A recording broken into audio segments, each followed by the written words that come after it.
Hello friends, नमस्कार, प्रणाम। मैं हूं प्रदीप और आप देख रहे हैं मेरे टैग वॉइस।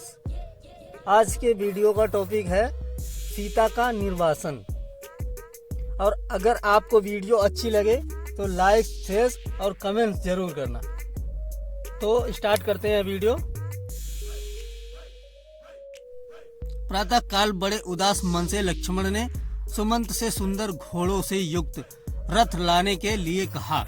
उसमें सीता जी के लिए एक सुरम्य आसन लगाने का भी आदेश दिया। सुमंत के पूछने पर बताया कि उन्हें जानकी के साथ महर्षियों के आश्रम पर जाना है। रथ आ जाने पर लक्ष्मण सीता जी के पास जाकर बोले, देवी, आपने महाराज से मुनियों के आश्रमों में जाने की अभिलाषा प्रकट की थी। अतएव मैं महाराज की आज्ञा से तैयार होकर आ गया हूँ, ताकि आपको गंगा तट पर ऋषियों के पवित्र आश्रमों तक पहुँचा सकूं। लक्ष्मण के वचन सुनकर सीता जी प्रसन्नता पूर्वक उनके साथ चलने को तैयार हो गईं। मुनि पत्नियों को देने के लिए उन्होंने अपने साथ बहुत से बहुमूल्य वस्त्र, आभूषण और नाना प्रकार के रत्न रख लिए। उन दोनों को रथ पर सवार कराकर सुमंत द्रुत गति से रथ को वन की ओर ले चला। मार्ग में सीता लक्ष्मण से कहने लगी, वीरवर, मुझे बहुत से अपशकुन दिखाई दे रहे हैं। मेरी दाईं आंख फड़क रही है, शरीर कांप रहे हैं, हृदय अवस्था सब प्रतीत होता है। तुम्हारे भाई कुशल से तो हैं, मेरी सब सासुएं सानंद तो हैं।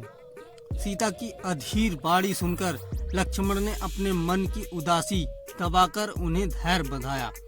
गोमती के तट पर पहुंचकर एक आश्रम में उन्होंने रात व्यतीत की। दूसरे दिन प्रातः काल वे आगे चले और दोपहर तक गंगा के तट पर जा पहुंचे।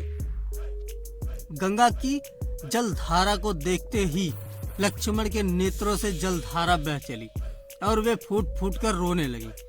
सीता ने चिंतित होकर उनसे रोने का कारण पूछा। लक्ष्मण ने उनके प्रश्न का कोई उत्तर नहीं दिया और रथ से उतर नौका पर सवार हो गए। सीता सहित गंगा के दूसरे तट पर जा पहुँचे।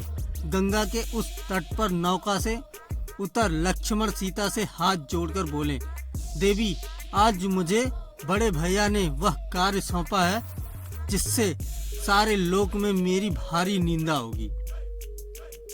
मुझे यह बताते हुए भारी पीड़ा हो रही है कि अयोध्या में आपके लंका प्रवास की बात को लेकर भारी अपवाद फैल गया है। इससे अत्यंत दुखी होकर महाराज राम ने आपका परित्याग कर दिया है और मुझे आपको यहाँ गंगा तट पर छोड़ जाने का आदेश दिया है। वैसे यह स्थान सर्वथा निरापद है, क्योंकि यहाँ महायशस्वी ब्रह्म ऋषि वाल्मीकि जी का आश्रम है। आप यहाँ उपवास, पारायण आदि करती हुई धार्मिक जीवन व्यतीत करें। लक्ष्मण के ये कठोर वचन सुनकर जनक नंदिनी को ऐसा आघात लगा कि वे मूर्छित होकर पृथ्वी पर गिर पड़े। फिर चेतना आने पर बोली, लक्ष्मण, क्या विधाता ने मुझे जीवन पर्यंत दुख भोगने के लिए ही उत्पन्न किया है? पहले मुझे राघव से अलग होकर लंका में रहना पड़ा और अब उन्होंने मुझे सदा के लिए त्याग दिया। लक्ष्मण, मेरी समझ में यह नहीं आता कि यदि मुनिजन मुझसे यह पूछेंगे कि तुम्हें श्री राम ने किस अपराध के कारण त्यागा है, तो मैं उन्हें क्या उत्तर दूंगी। मेरी सबसे बड़ी विडंबना यह है कि मैं गंगा जी में डूबकर अपने प्राण भी विसर्जन नहीं कर सकती, क्योंकि ऐसा करने से मेरे पति का राजस्व नष्ट हो जाएगा। तुम दुखी क्यों होते हो?